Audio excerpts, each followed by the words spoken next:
Underground economy, atau aktivitas ekonomi di bawah tanah, telah lama dianggap merugikan negara selama bertahun-tahun. Praktik underinvoicing menjadi bagian dari underground economy yang tidak terdeteksi oleh Direktorat Jenderal Pajak maupun Direktorat Jenderal Bea dan Cukai. Kerugian negara akibat praktik underinvoicing, manipulasi nilai barang dalam dokumen perdagangan internasional, kini menimpa DJBC.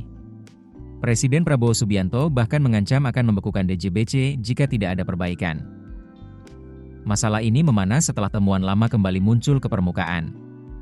Ketidaksinkronan data perdagangan Indonesia-Cina mengungkap besarnya ekonomi bawah tanah di sektor ekspor-impor, menjadi momentum bagi pemerintah mempercepat reformasi DJBC dan sistem perpajakan. Riset Kontan menunjukkan perbedaan mencolok antara data neraca perdagangan kedua negara. Selama 5 tahun terakhir, laporan International Trade Center memperlihatkan Cina berfluktuasi antara surplus dan defisit, sementara Indonesia selalu mencatat defisit.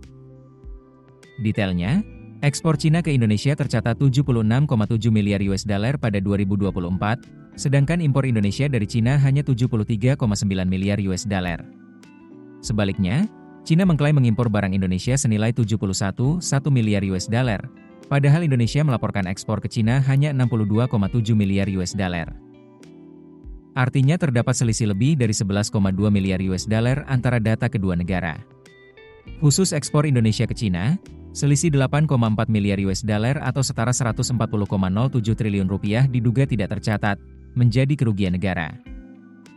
Ketidaksinkronan data ini menjadi indikasi kuat adanya perdagangan yang tidak sepenuhnya tercatat, bisa karena kesalahan pendataan, manipulasi dokumen, atau praktik underinvoicing.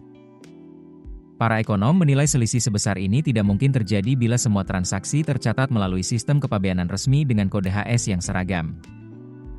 Ekonom Selios, Nailul Huda menegaskan bahwa praktik underinvoicing bukan fenomena baru.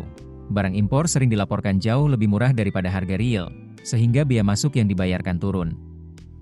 Menurut Huda, dengan tarif bea masuk rata-rata 7,5%, negara berpotensi kehilangan bea masuk dan PPN impor masing-masing 5 triliun rupiah dan 7,9 triliun rupiah. Jika kerugian tersebut tidak ditangani, efek berganda akan sangat merugikan ekonomi nasional, kata Huda. Besarnya potensi kebocoran mendorong Presiden Prabowo memberikan ultimatum 1 tahun kepada DJBC untuk melakukan pembenahan tuntas. Bila tidak, DJBC dapat dibekukan dan 16.000 pegawainya dirumahkan. Menteri Keuangan Purbaya Yudi Sadewa menegaskan reformasi DJBC harus fundamental. Jika publik tetap tidak puas, pemerintah siap mengembalikan sebagian fungsi teknis kepabeanan kepada pihak swasta seperti SGS, sebagaimana pernah dilakukan pada era Presiden Soeharto 1985. Model kepabeanan baru menempatkan DJBC memegang kebijakan, sementara SGS menangani aspek teknis pemeriksaan barang pre-shipment dan post-shipment yang rawan manipulasi nilai dan volume.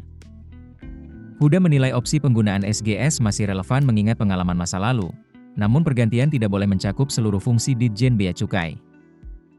Menurutnya, keputusan strategis tentang bea masuk dan bea keluar tetap harus berada di bawah DJBC. Pembekuan tidak akan menyentuh fungsi-fungsi lain yang tidak dapat diserahkan kepada pihak swasta. Keputusan bisnis terbaik datang dari data, bukan tebakan. Mudah berlangganan Business Insight dengan subscribe with Google.